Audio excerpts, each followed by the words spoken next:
Hi, everyone. It is great to see you all here for our first SMSUK event of the summer term.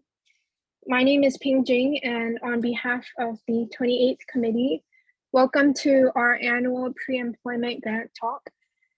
Please note that today's session will be recorded and it will be uploaded to YouTube for those who missed the event or if you want to go back and refer.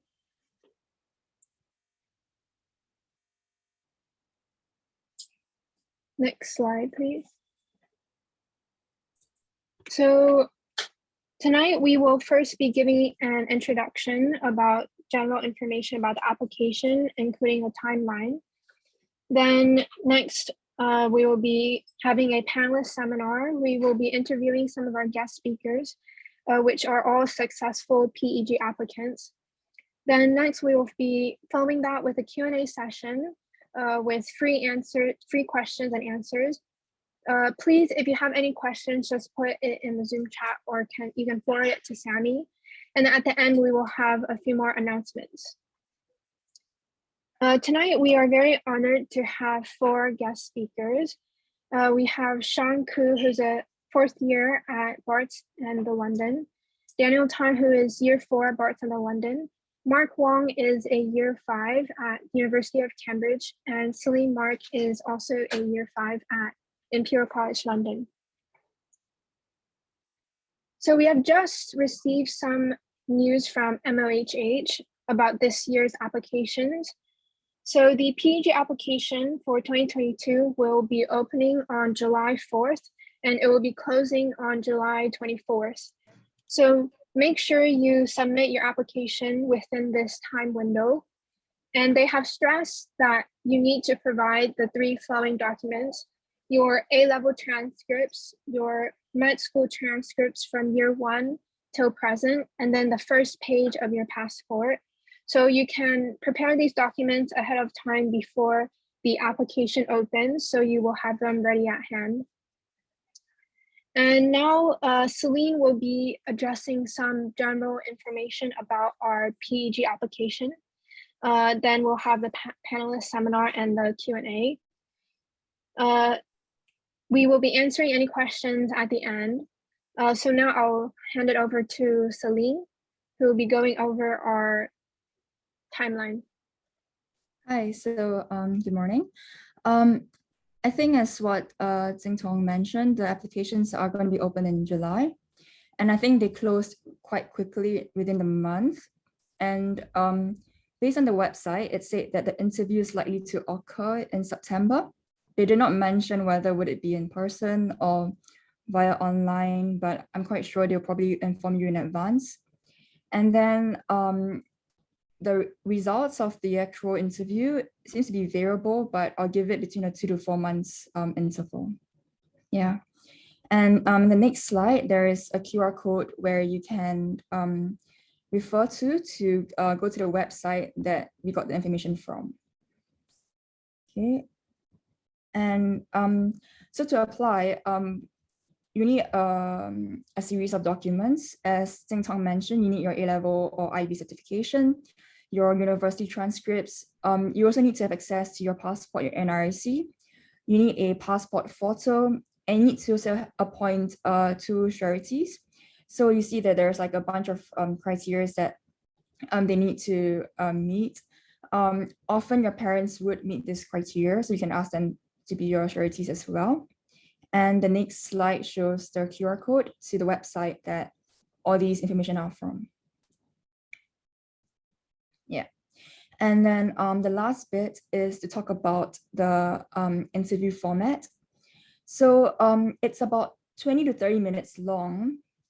And at least for myself, I had mine on video call because I think they couldn't fly the interviewers out to the UK at the point.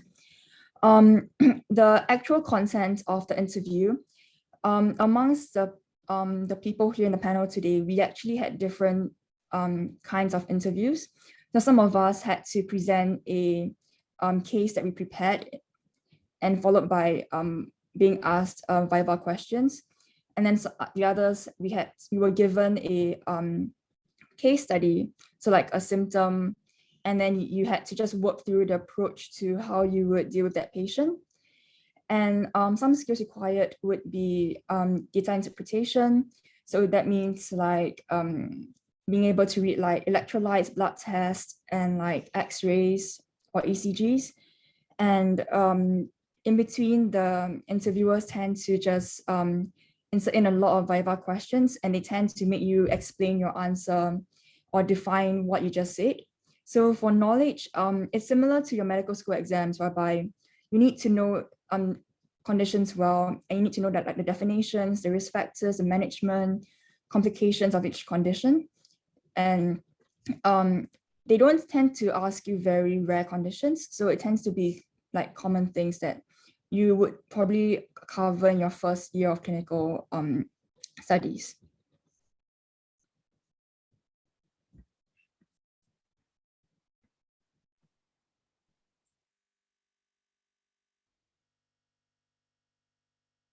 Okay, thank you, Celine, for the background. We will now be transferring to our panelist seminar segment. I gathered a few popular questions from all the input that you guys gave in your registration form. And so I'll just ask some of those questions to our panelists. Just to start off, can we just go around for each speaker and just give a quick summary of the whole process of your application and why you think you were successful? Celine, maybe you want to start? Okay, yeah, so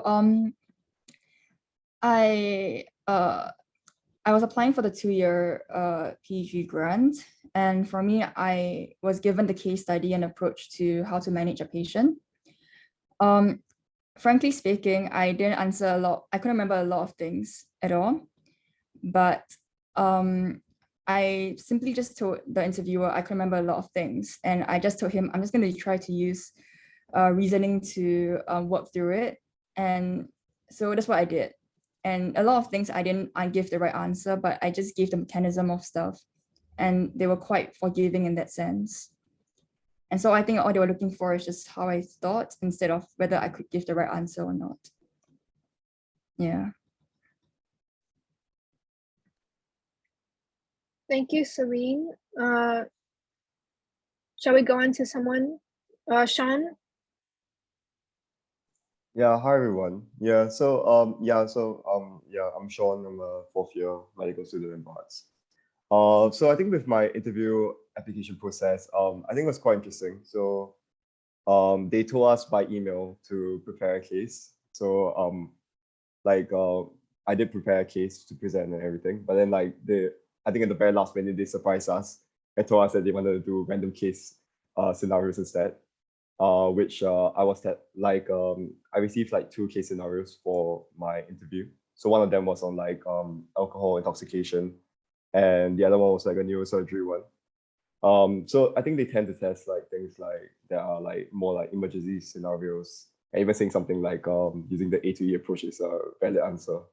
For my interview, the process, I think the most significant thing was that because I hadn't done neurosurgery before that. So when he asked me the neurosurgery questions, I straight up told him oh, I haven't done this placement yet. But then I think that the interviewers were forgiving and unforgiving in some ways. So I think not to scare anyone, but my scenario when I told him that I hadn't covered neurosurgery yet, he was like, no, it's fine. Let's carry on with it. We just see your thinking pattern with it. I think it was just him telling me wrong the whole process for almost every question. But I think what maybe helped with my interview was that I think after the whole process, because it was a very rushed process, I drafted an email to them, a long one, and then telling them about the situation that I hadn't really done a neurosurgery placement yet. And that maybe it wasn't the best gauge of my ability compared to maybe the earlier case, which is something that I did at least would have covered in the first few years. So I think maybe because of sending in an email and just letting them know that scenario, maybe that helped a little bit. Yeah. Thank you, Sean. Mark, do you want to give your So I guess similar stories to Sean and Celine. Um, so they told us to prepare a case. And then a lot of my friends who did it earlier than me said that they didn't end up getting asked case. So I was like, okay, I'll prepare one, but I kind of chucked it aside. And on the day of the interview itself, they happened to be like, oh, have you prepared a case for us? Can you present it? So I was like, okay, let me try to recall what I kind of like hastily prepared. So I did that, and that was one of the case discussions. And then they kind of took that case and led it into another condition. So I think similar to Celine, it was overall two cases, and Sean, like two cases or two presentations that we were discussing. The type of questions are quite diverse in the sense that they test you, management, they test you things like interpretation of the results, ECG results, but they also tested me a bit of pathophysiology. If you name a drug, for example, you should be expected to know the mechanism of how the drug works as well, which is something that I learned in pre-clin and I didn't fully remember for all the questions. So again, you don't have to get every question correct. And I think what Celine said, the conditions, at least for me, were not too they're not too out of the box. I think if they are testing conditions, these are either emergencies or things that they would hope a HO or F1 in Singapore can at least have a vague knowledge or recollection about. So it wouldn't be some random thing like membranous nephropathy or something. It would be something more common that they think F1 can at least manage. So for example, like alcohol intoxication. For me, I had aortic dissection and conditions like that. Yeah. And Daniel? Hi guys. So I think for me, like I was like for my case it was the same as Sean and Celine. So I didn't get a they told me in the email. So I was the same day as Sean. I did the same day as Sean. They sent me an email saying that I had to prepare a case presentation. So I prepared one.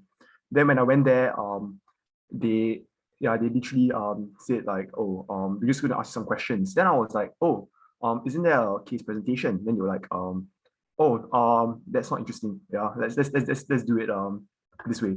So they just ask me questions. And yeah, so I think the questions are, yeah, I agree. I actually agree with the rest of them. Like it's not really to test like how much exactly. I mean, I guess it's in some sense it's to test how much exactly, but like a lot of it is like to check whether like your thought process. So like for example, they asked me about like jaundice, then they asked me like oh, so why is there like, for example, pill stools and dark urine in post-hepatic jaundice? So so you have to get like answer like it's more of your thought process, I would say.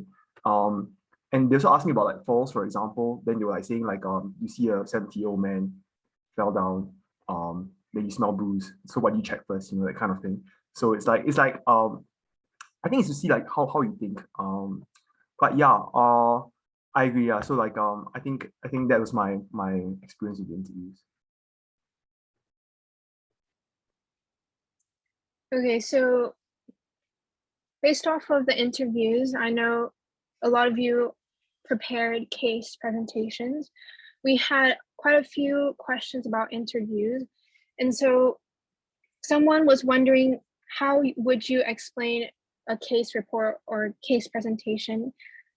And how would you approach it? Is it better to use a UK approach or a Singapore approach? If any of you want to chime in, just go ahead. I guess I can chime in because they asked me to present my case. That being said, I wasn't fully prepared. I think they're quite understanding that the UK and Singapore approach to medicine is not always the same. And they are quite understanding if you take the UK approach, or if you say that, in the UK, at least this is what we do. I think they accept that as an answer or a presentation for some cases. So I think some of my friends like specifically learned the Singapore guidelines. I don't really think that's necessary for both the answers as well as case presentation. For me, I tried to keep my case presentation pretty short. I mean, I just followed like basic maybe like an S-bar, or just follow the history of presenting complaint, a background medical history, that kind of thing. I tried not to spend too much time on it because I felt that the longer I spend talking about my case, the less time they have to ask me questions, and I kind of wanted to actually show that I could answer the questions. And then if they do have more questions about the case, they can probably just ask you anyway. what I do want to say is that whatever you include in the case, they can ask you about. So even if, let's say, he's taking every drug that the patient's taking, for example, you should know what it's doing, what's the mechanism. If he has like a past medical history of something, I guess, more like common like diabetes, they could switch the case completely to just talk about diabetes. So really be comfortable with everything that you include if you were to include it in a case presentation.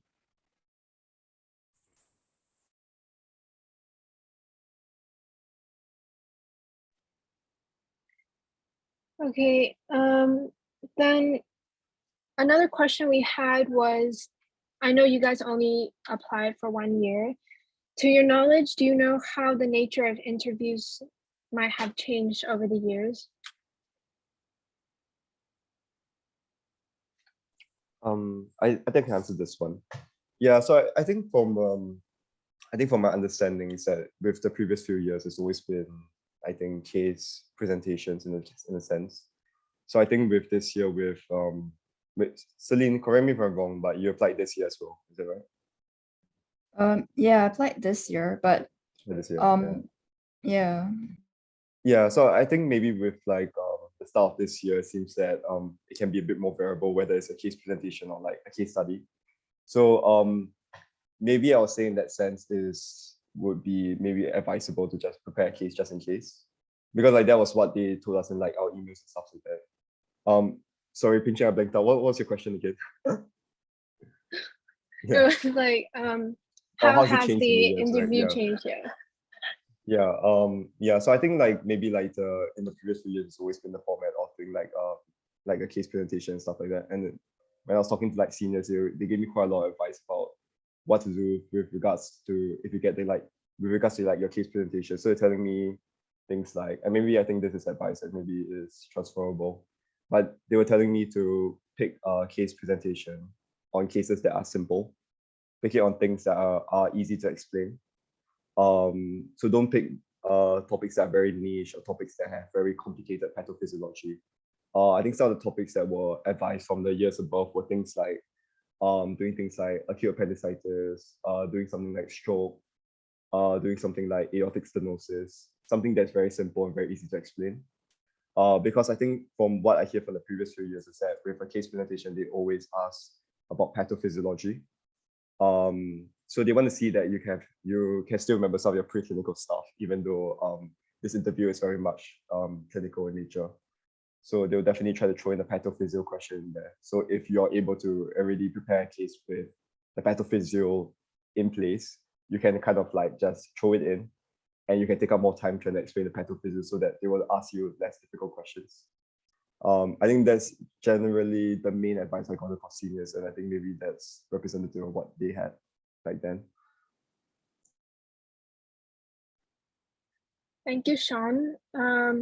So maybe for the next question, all of you can give your bits about this. How did you guys prepare for this interview, and maybe can you give some preparation tips for the audience, for those who will be applying this year? Daniel, maybe you want to start? Okay. So I think for me, like, cause so I'm the same flat as Sean, right? So what we did was that I actually practiced with him. So so when they sent an email saying that there was a case presentation, so what we did was like me and Sean will prepare a case, and then we would just like present the case to each other, and like the other person would just like give feedback. So I think that's quite a good way of doing it. And yeah, I think like I think definitely for like in preparation of the case, I think like what Sean said, you know, like so I think it's not just about like the management, the diagnosis and all that, but it's more of like also the pathophysiology. So like for example, like stroke, you know, like you should know like the different types of stroke, you know, the causes of it. Yeah, and yeah, besides the management and diagnosis. And also as well as that you should think of like differentials as well. So like you know, like what else could it be? Because I think they like to ask this kind of stuff. Like so I think for me, like for example, with the falls one, right? So you see he fell down. Then after that, like there was this guy. This guy was when he fell. This 70-year-old man fell down, and then he was sent to A&E, and then he's not a bruise. So he asked me what should you check first, and I was like, oh, you know, like maybe check for like drip bloods or something like that. Like I was not sure, but then he's like, oh, okay, you should check for like see if there's any fractures or anything. So I think you should look for the differentials as well. But yeah, I think that's for me. Yeah.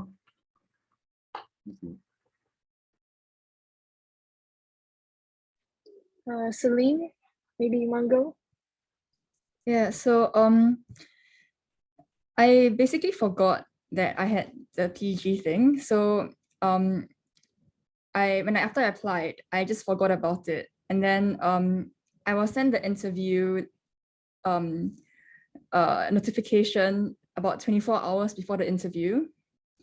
So I just panicked, and I had no case prepared or anything, so I really forgot about it. So that day, I just went into my placement as usual, and I just quickly like got a history from a patient, and then that would have been my case already. And then what I did was I presented it to a doctor on the ward, and I just asked them, could you like viva me about it a little bit? And like they would gladly do that with you. And so the doctor really like went like ham on me, and like he asked me a lot of hard questions. So that was a good way for me to either practice my presentation, and as well as to know what kind of questions they might ask you. But in the end, because I didn't even have a chance to present it, I had a similar case of the 70-year-old man who had alcohol intoxication and fell down.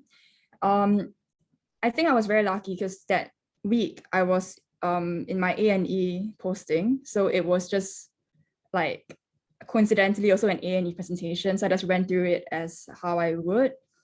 Yeah, so I think it's very useful to like to have friends to present it to, like what Daniel and Sean had. But let's say like you don't have anyone available around you, just go into your placement, grab a doctor and say like, oh, I need to do a case presentation. Can you viva me? And I think that'll be a very close representation of what the interview might be like actually. Yeah. Thank you, Celine. So Mark. So I think similar to Celine, I kind of like, I heard some of my friends who were having the PG interview, I kind of heard it was kind of grouped by university. And then some of my friends were saying that they do the first year, 1 year PG first, then they do the 2 years and 3 years. So I really wasn't sure when the PG was. So I kind of just like, okay, it's kind of sometime soon. Then like Celine, they emailed me 24 hours before the interview itself, which was quite a pain. But I told them that actually, like, you can't do that. I have plans for tomorrow, which I didn't. But I was like, I have plans for tomorrow. This is too last minute. So they rearranged me to the following Friday. So in that like kind of 7 days, I kind of just crammed a bit of basic medicine stuff. What I looked at was really, I guess, the common conditions for each specialization. I think if you have like friends in like NUS or in Singapore, they have like this unofficial HO guidebook. I wouldn't learn it, but the conditions that notes covers are kind of like what I looked at. So for example, in cardiovascular, you know how to handle like ACS, aortic dissection, neuro, you know, stroke, meningitis, subarachnoid hemorrhage, that kind of thing. Those were kind of covered briefly in the unofficial like HO's guide to not dying in medicine or something. So I took the conditions from there because I was like, that's probably what Singapore expects from a HO. And then I kind of just filled in my own notes and kind of, yeah, that's kind of how I prepared for it. And Sean, last. Yeah, so I think before my PG interview, I think maybe what I did was that I tried to talk to like some of my seniors who quite successful with it. So my senior actually gave me like a topic to just go and look through, like something with like a lot of like possible causes. So I think maybe in terms of picking like a topic, don't pick just like maybe, I mean, you can pick a disease, like, I mean, that's fine. But I think maybe, for example, like what my senior advised me to do is to pick something based on like the symptom. So she told me to do something like approach to jaundice. Yeah, so because that's something that's a symptom which has like a lot of different causes. So it gives you that kind of breadth to show that about your entire approach more so than just you being able to memorize facts about a disease from like start to finish. So I think maybe you could try that way as well with regards to like picking the case based on like symptoms. So, or like maybe it's being like, oh, okay, this like 65-year-old man came with chest pain or something like that. And then that way you can show that you have knowledge of the different shows and you know what investigations you would do, what to look out on the examination, to how to showcase how you weigh in and weigh out some different shows. Yeah, I think maybe that's it. That's the best way to do it. Thank you, Sean. We actually have a question for Mark. Someone was asking, where could you find the HO guide, or is it not published? It's not actually like a book. It's like one of those NUS senior notes. Like I think one of them is it's like a PDF document, it's like 50 pages. You don't have to read the document, but like I said, that's kind of, I looked at the conditions and kind of vaguely what they expected you to kind of know about it. So it's not created by the doctors or the interviewers for the PG for sure. It's kind of created by the NUS seniors, but it kind of gives a vague sense of what that Singapore people know, I think. Where to find it? I think most of, if you do have like friends in Singapore studying in NUS in similar years, you could possibly ask them. If not, maybe I could share it with the PG, sorry, not the SMSUK committee, and maybe they, yeah, or you can contact me and I can send it to you if you want as well, whoever is interested in that. Yeah. Okay, going off of that, would you guys recommend any particular books or resources to help them prepare?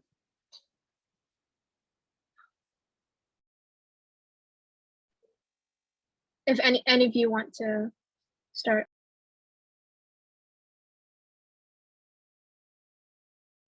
Sorry, I think my internet lagged out. Can I ask what's the question again? Yeah, so do you guys would you guys recommend any books or resources for them to prepare for the interview?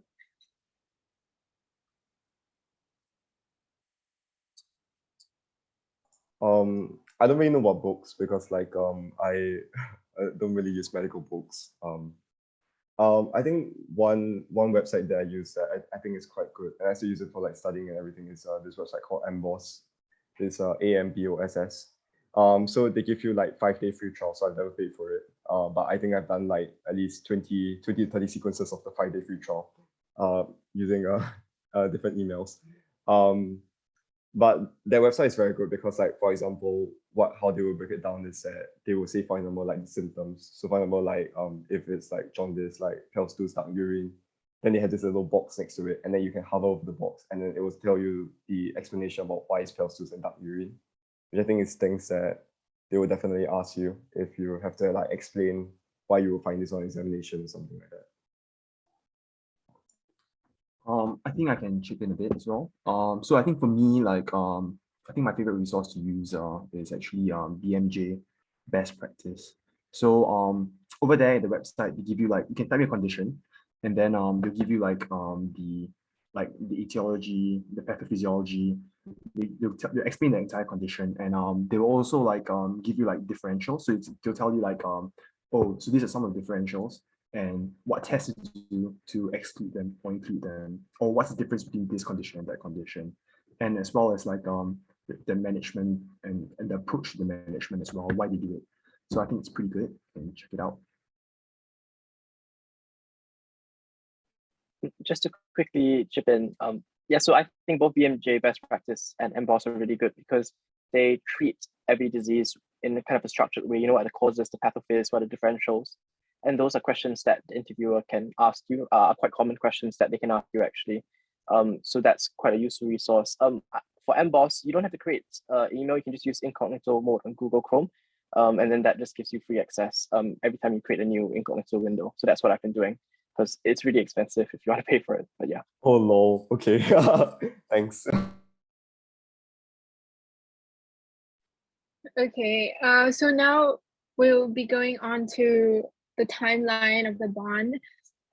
One popular question is whether or not they have to, whether or not they can do their FY1 in the UK, and if they can delay going back to Singapore. I can answer that. So I think for me, like, so I got the PG this year. So I got it for 2 years, so for year 4 and year 5. However, one thing is that like so I'm actually thinking of intercalating actually. And actually PEG does allow like you to like intercalate in like, for example, after year 4.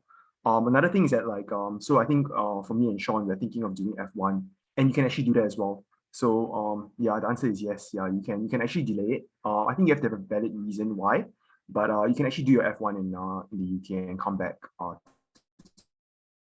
Singapore. Yeah. Maybe I'll just add on a little bit to what Dan said, because like I'm also intercalating next year as well. So yeah, so it's I think there's like two case examples here where they've allowed it.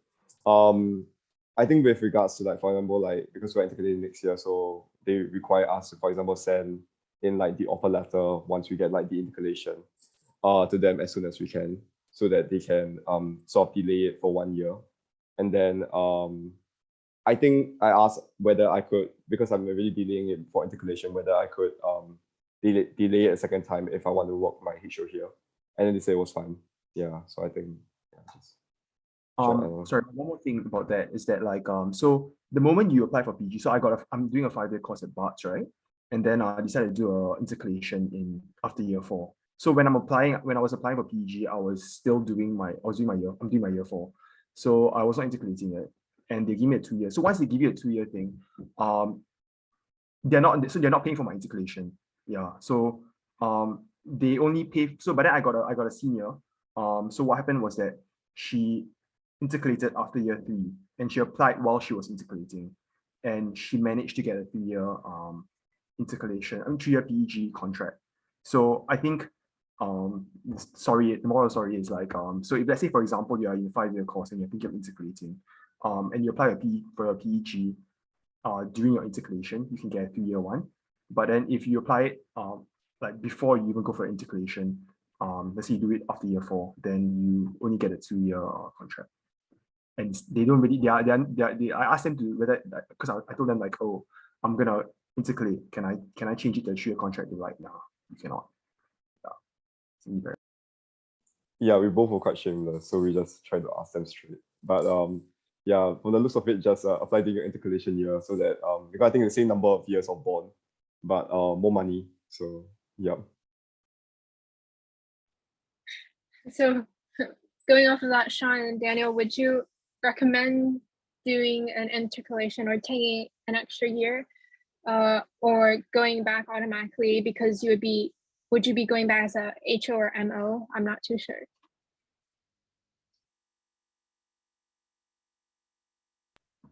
So personally for me, like so the thing is that I'm doing the F1 in the UK, and I think for me, because currently I'm still I mean I got a PG, but I'm definitely I'm trying to keep my options open. So I mean I think for me, like why I'm doing the F1 in the UK is because I kind of wanna like experience some of the, I mean sure, you know, like we are medical students, we go to hospitals, we see how it is in the hospital, but I think if you see as a HO yourself in hospital, is a different experience. So I think definitely I want to experience that for a bit to see how it goes. Yeah, so I think for me that's my personal reason for it. And I think I've heard two different like schools of thought. So some people say that they want to go back straight away because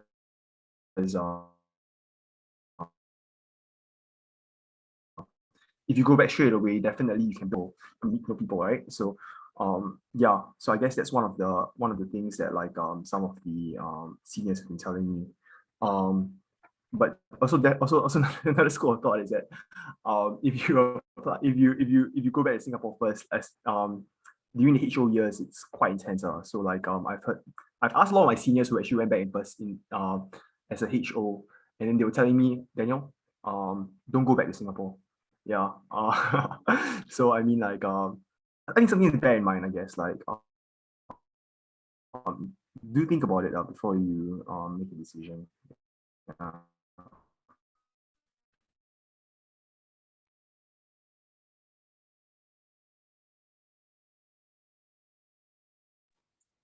Okay, thank you, Daniel.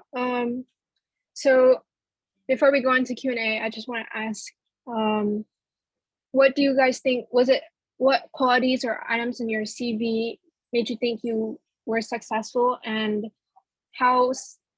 what a component of your grades played a role in your application?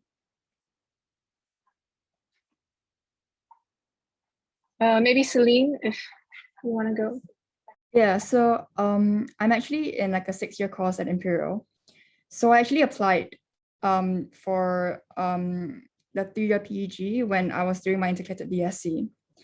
And when I applied for it, I actually wrote up my whole CV in like the application. I think it's like Bright Spark, something like that. And then I did an interview, and nothing really went wrong or anything, and I didn't get it. And so the next year when I applied for it, I didn't know when the application deadline was. And so I applied for it like a couple of days before the deadline. And so at that time I had no more time left. So I didn't actually write any CV. I just put in the essential documents they required. And I still got an interview anyways. And during the interview, they just asked me whatever. So I frankly actually don't think that the CV might play that big a part, because when I applied for the second time, I absolutely didn't put any CV in at all. It was just the bare minimum school grades and everything. Yeah, and so I think it really depends on probably just the interview, because I know everyone gets rewarded the interview anyways. So I think it's really based on the interview instead of the CV itself. And Mark? Yeah, completely agree with kind of everything Celine said. In the Bright Sparks portal, there isn't even a section for you to like specifically put extra CV stuff. So if you want them to see your CV, it will be like you have to upload it as a PDF under additional documents. And I'm pretty sure, I can't say for certain, but I'm pretty sure the guy didn't open and read my PDF anyway. So I think the CV, I don't really think they look at it, at least in this year's application. Yeah, and like Celine said, I think most people, if not everyone, gets the interview offer anyway. So really largely it's probably the interview that's the most important part, I think.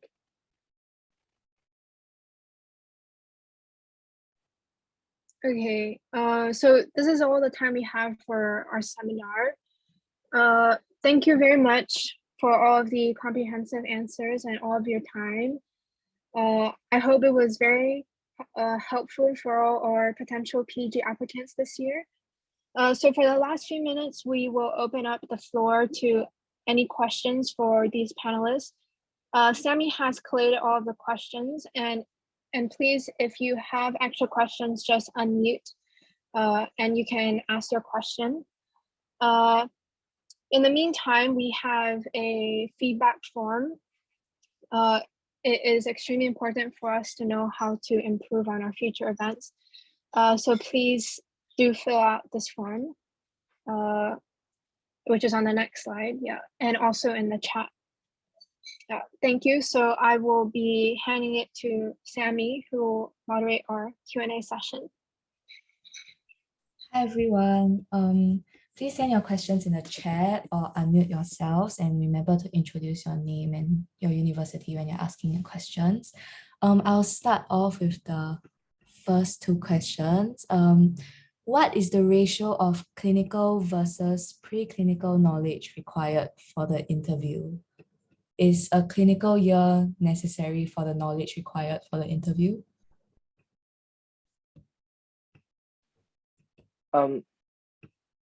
Well, it depends on what your structure of your preclinical and what you learn in preclinical is like. I would say clinical is largely the most important thing that they're asking. The preclinical is a supplementary thing that they ask, just like in small bits to test your pathophysiology or your mechanisms of drugs and that kind of thing. But really, I think a clinical knowledge of understanding how to work as a doctor is quite important, and it's probably the main focus in your an interview. That being said, if your preclinical course kind of covers some of the clinical knowledge, maybe that works. But I do advise, I think personally, that you do have some degree of clinical knowledge. Thank you, Mark. Anyone else has anything to add on? Yeah, I think I would like to say that I think the most important thing for any of these interviews where you do a presentation or like get tested with a case scenario, is like, I think mainly they look at your clinical approach. So I mean, that's largely how they frame the different cases. So they'll be like, oh, okay, so and so came in unconscious. What's the first thing that you start to do? Or like so and so came in with bleeding from the head. What would you do? So I think with this kind of scenarios, I think it's more about your approach. What are the first few things you look out for? What are the red flags you look out for? What complications will you look out for? Stuff like that. And that's why I started with like each one of my cases just saying things like, oh, okay, I'll just do an A to E approach, stabilize A, B, C. And then so it took my time to just slowly talk through that.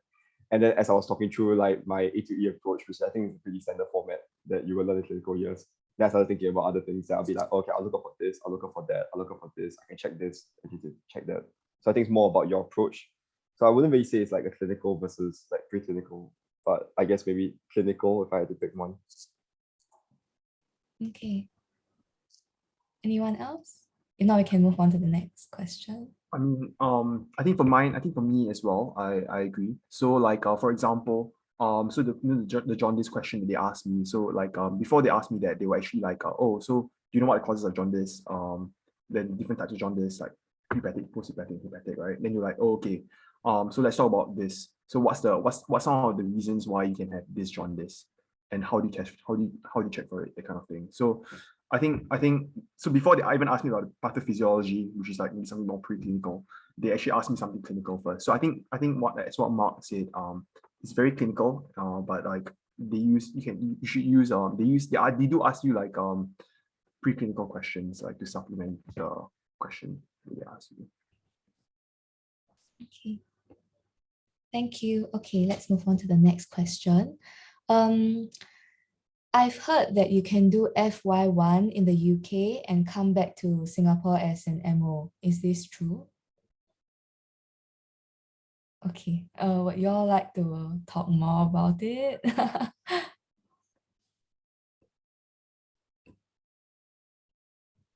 Yeah, I can say something about it. Yeah, it's true. So what I mean, you can choose to do your FY1 in UK and come back afterwards. Yeah.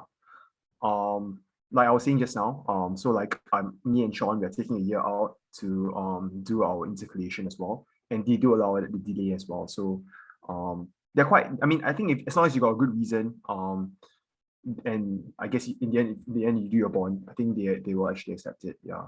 But I don't think you can come back. I think you can work in the UK for a year before you come back. I don't think you can like let's say for example like you do your specialization in the UK, then you come back and fulfill your bond. I don't think it works that way. Yeah, it's just only the first year. Okay, thank you. I think maybe this question is asking about like the pros and cons of like whether or not to like take do like 1 year in the UK. So maybe I just address it shortly. So I think like in terms of like the pros and cons about whether or not do your HO here or HO in Singapore. So I mean like for example like some of the reasons that like Ben cited is like fairly reasons of my own, like like a bit to like siam the HO in Singapore. But on the other hand also to like because like over here in the UK you can really enjoy a different form of life before having to go back and be a slave for the medical system. But I guess like some advantages of going back to Singapore first is that it gets you hooked into the system earlier.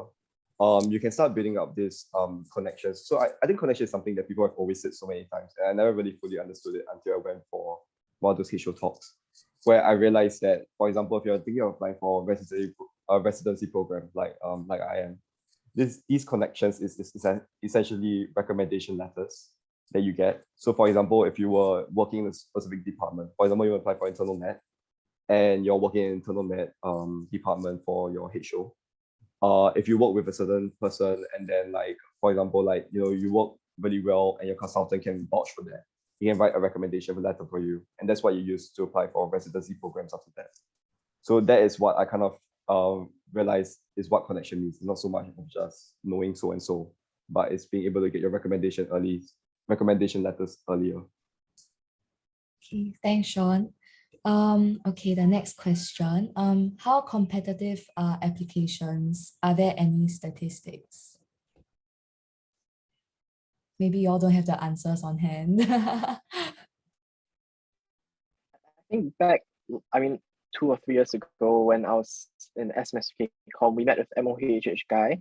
And then we asked him like, is it true that the PEG slots are getting less and less? And he was like, no, I can't remember what he said. It was like 50 for UK, 50 for Australia, or he said it was like 100 for UK and 100 for Australia. But those are kind of the rough numbers he was saying. I'm not sure if that's true. We never fact checked him. So yeah, if that is even a good answer, I'm not sure, but out of curiosity. Okay, thanks, Mark. There are no questions like sent to me in the chat. Would anyone like to unmute themselves and ask any questions?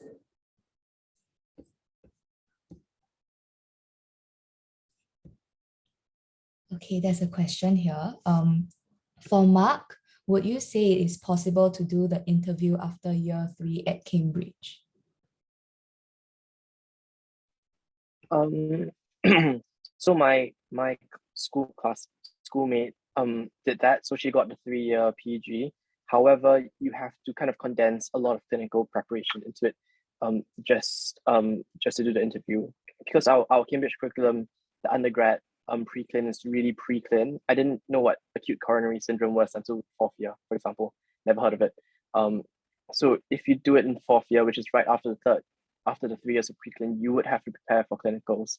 But it is possible because my year mate actually got it. But that being said, like she really knows the stuff. So yeah, it's possible. Okay, thank you. Anyone else would like to unmute themselves?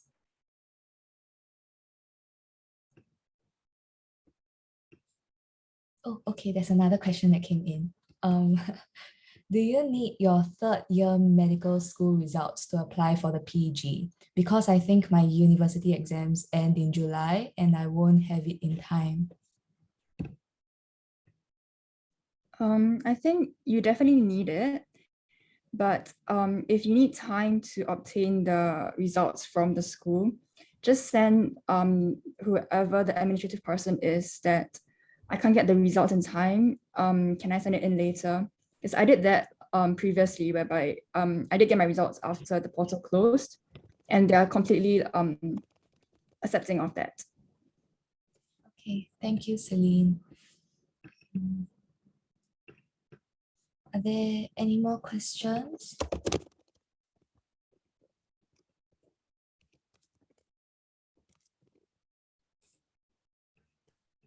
Actually, while waiting for questions, can I just say something? So like I think for me, like I know Mark and Celine had a bit of a different experience, but I think for mine, during my interview, like they actually asked me sort of a bit about my portfolio, I guess.